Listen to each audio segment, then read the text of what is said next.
Hey, Paul Salter here, registered dietitian and founder of the 5% Way, and I want to tell you a story about my marriage to MyFitnessPal. You see, many years ago, particularly between 2011 and 2014, I was married, stuck at the hip, or was it glued at the hip? Either way, like this, to MyFitnessPal, logging every single bite of food I ate. And to say it consumed my life would be an understatement. In fact, there were several occasions where days, weeks in advance, when I knew I was going home to visit or knew I had a social occasion, I would try to find a strategic way to put out feelers to the host, the person in charge, to just kind of inquire about what was on the menu so I could start thinking about how I was going to adjust my day. Was I going to skip this meal, move this carbohydrate there, exercise then, add an additional exercise there?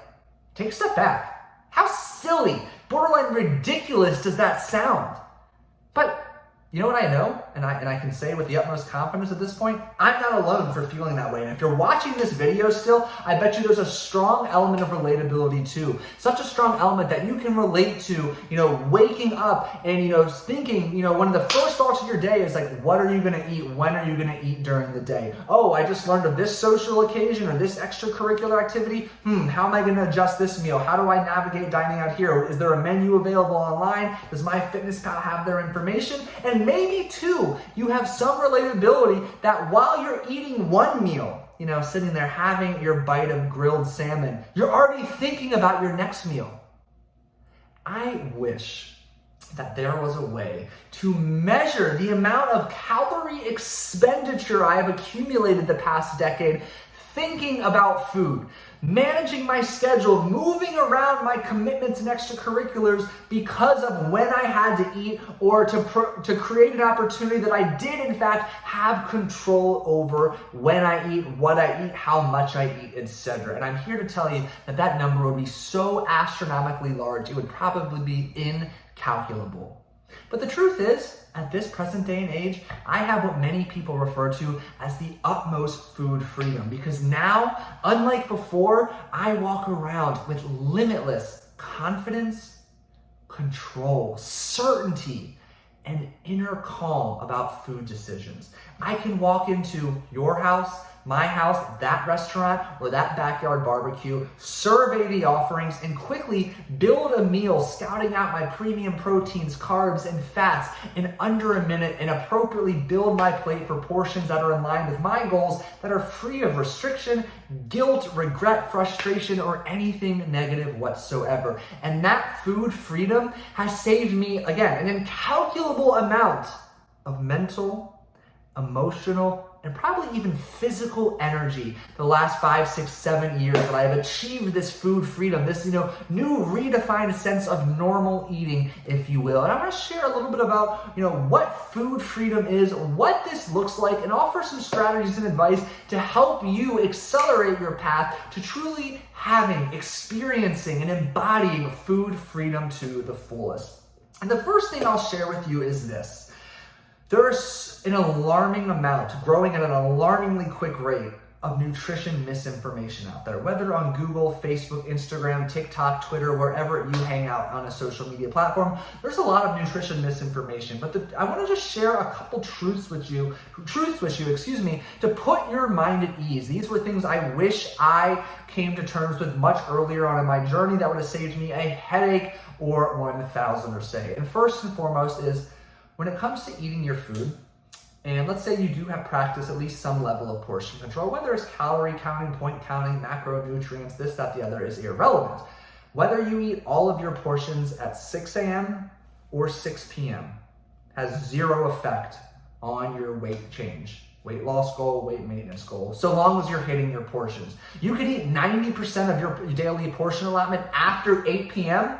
and still lose weight if you're in a calorie deficit. So I would like to remind you of that. There's no perfect time to eat. I suggest that you build a plan and an approach in which you are eating at an appropriate frequency that is just simply in line with your preference, your schedule, and what you want to do. Another, piece of advice I'll share with you, you don't have to eat 6 times per day. I remember there was a time in my life when I ate not only 6 times per day, but also 7 times per day. And it really, bred this terrible relationship with food where I was constantly thinking about food pretty much all day. Like every couple of hours, what am I eating? When am I eating? Where am I eating? Oh my gosh, got to meal prep this, that, grocery, this, that, the other. I spent way too much time in the kitchen, way too much time thinking about my next meal or my current meal or a meal 4 meals from now. You don't have to eat 6 times per day to lose weight, to maintain weight. You can eat 3 times per day. You can eat once per day. Find the appropriate number of times you want to eat per day. For me, it's 3 at this point in my journey, and stick with that. And I also really kind of bias, 3 or 4 times or fewer times per day because it's less meal prep, less time in the kitchen, but less we have to think about from a mental and emotional capacity as well to free ourselves, to give us that freedom from thinking about food and letting food dominate our day, dictate our decisions, our actions, and our commitments. And one more little, piece of advice I'm going to sneak in here is carbs are not the enemy. Fat's not the enemy. You can eat hundreds and hundreds of grams of carbs per day and still lose weight if you happen to have a weight loss goal. You can eat, very small amounts of carbs per day. No one nutrient, no one food is bad whatsoever. You don't have to eliminate, all Chinese cuisine, all Italian cuisine, swear off pizza, peanut butter, anything like that to be healthy, feel good, lose weight. And I wish I had known some of these things growing up and going along my own nutrition journey, because it would have gotten me to a point of food freedom far sooner in my journey. And I would, have saved, like I said, an incalculable amount of emotional and mental energy. But what I also want to challenge you to do is really start redefining, what does it mean to eat healthy? What does normal eating look like for you? Again, I just, debunked some nutrition misinformation for you. But ultimately, you should arrive at a place where you are rebuilding your relationship with food, taking back ownership with the number of times per day you want to eat, practicing your own definition and version of moderation. Like I said, everything can work. Everything has a purpose. Yes, I like to think about, and I teach, viewing food as fuel. But not only is food physical fuel, there's absolutely a time and place where it's emotional and it's psychological fuel. So balance, moderation, redefining these on your own terms. Is it an 80-20 rule? Is it 1 free meal? Also, what you may know as a cheat meal per week. Is it 2, 1 per month? Take charge. You have a really strong knowledge base of nutrition. Stop trying to outsource it left and right. If you can take the ownership to make a few of these decisions for you, you're going to free up so much emotional energetics, so much psychological bandwidth, physical bandwidth to go do what we're supposed to do, which is be and live life to the fullest. So what happens when you start redefining healthy, normal, moderation, consistency on your own terms is you get to a point where you can start really implementing eating, whether in your kitchen, my kitchen, or at that social occasion or that restaurant, absolutely free of guilt, anxiety, regret, or frustration.